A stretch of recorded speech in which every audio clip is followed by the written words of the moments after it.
Have you ever wondered how a single military operation can ripple through the fabric of international relations, igniting a myriad of responses that reveal the intricate dance of diplomacy? Well, today, we're diving into the complex tapestry of reactions that have followed the U.S. Operation Epic Fury, which targeted Iran's nuclear ambitions. Military actions rarely exist in a vacuum, and this operation is no exception. Understanding Russia's response in particular unveils broader themes that stretch beyond geopolitics and into the very essence of how nations engage with one another. A fascinating point of conversation here begins with the sheer commonality among world leaders. There's widespread agreement that Iran's nuclear ambitions present a critical threat to global stability. However, instead of unified support for the U.S. strikes, we see a patchwork of responses that reflect deeper divisions. On one hand, leaders from Canada, Germany, France, and the UK acknowledge the dangers posed by Iran. Yet while Canada actively supports U.S. actions, the European leaders hesitate to back an aggressive military response. As we explore further, even countries beyond the West, like China and Oman, are prominently vocal in their criticism, calling for dialogue over military escalation. This suggests a potential pivot in international relations, where global players seek to mitigate U.S. influence. Consider Canada, keenly siding with the U.S. and labeling Iran as the primary source of regional instability. Contrast that with Oman, which has maintained a neutral or even conciliatory approach. Advocate for negotiations. Isn't it intriguing how historical relationships and regional interests shape these perspectives? Let's not overlook one startling revelation.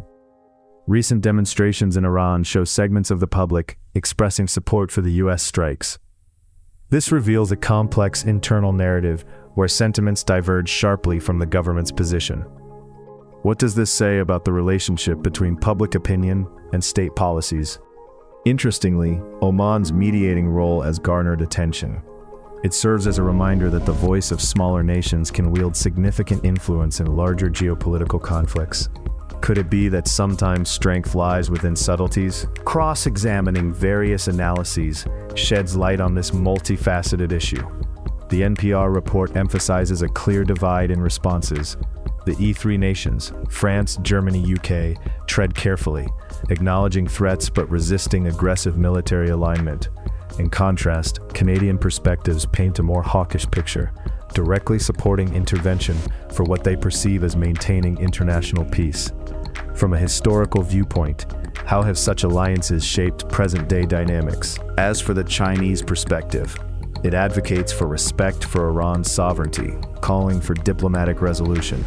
Does this reflect a deeper strategy to counter U.S. dominance, or is it a principled stand on international law?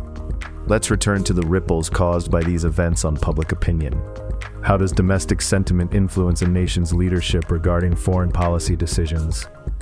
The Iranian public appears to be a case study in a nation where the government's narrative may not resonate with the populace.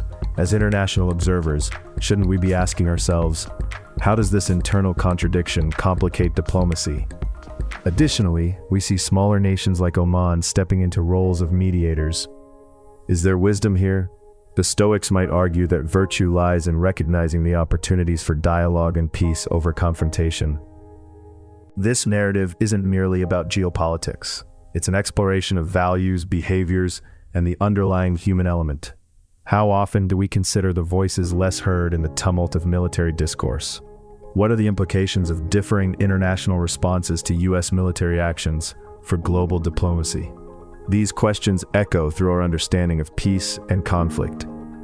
Ultimately, the consequences of this complex situation extend far beyond the battlefield.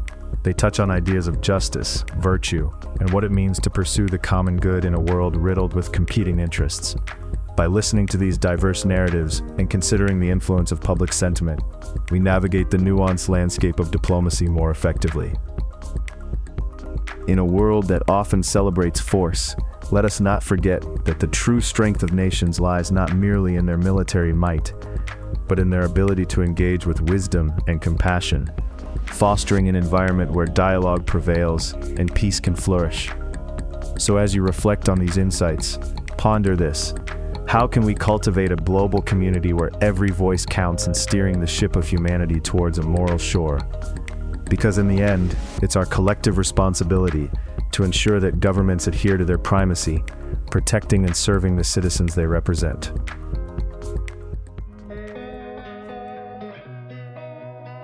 What do you think? Leave a comment and share your perspective.